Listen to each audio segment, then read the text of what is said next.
Bismillahirrahmanirrahim.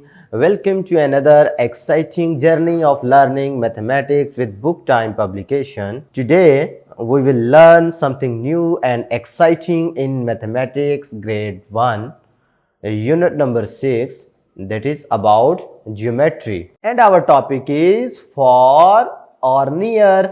तो आज हम जिस पोजीशन के बारे में पढ़ेंगे उसका नाम है फार नियर। फार का मतलब जो चीज दूर हो, नियर का मतलब जो चीज करीब हो।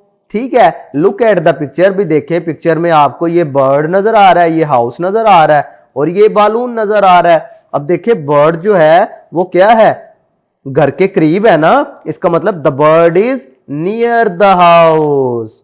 और ये जो बालून है वो घर से दूर है ना, इसका मतलब the balloon is far from the house. ये घर से दूर है, बालून दूर है, बर्ड नजदीक है, इसलिए इसके लिए यूज करेंगे नियर, इसके लिए यूज करेंगे फार। नियर फार। अगर मैं इधर एक एग्जांपल देता हूं, ये आपका घर है, आप इधर खड़े हुए हैं, ठीक है, और इधर आपको सूरज नजर आ रहा है, ठीक है, तो आप क्या बता सकते हैं कि आपके नियर क्या है और फार क्या है। ये क्या है, हाउस, ये क्या है, सन। तो इसमें से नियर कौन सा हुआ, ऑब्वियसली हाउस, और फार कौन सा हुआ, ऑब्वियसली सन। ठीक है, इसी तरीके से आप और भी बहुत सी एग्जांपल अपने नियर और फार के लिहाज से रोजमर्रा जिंदगी में देखते हैं। कुछ चीजें आपके करीब पड़ी होती हैं, वो हम कहेंगे नियर, जो आपसे दूरी पे हैं उनको आप कहेंगे फार। ये एक क्वेश्चन दिया गया है, tick the animal that is near to the tree and cross the animal that is far from the tree. देखिए ये आपको दरख्त नजर आ रहा है ना, इसके करीब आपको कौन सा जानवर नजर आ रहा है, कौन सा एनिमल नजर आ रहा है, जिब्रा।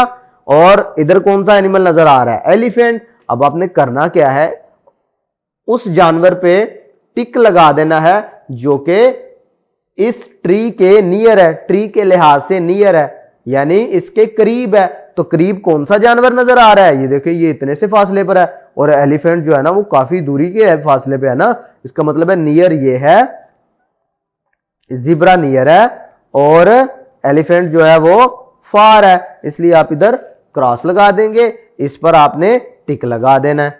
बात समझ आ रही है।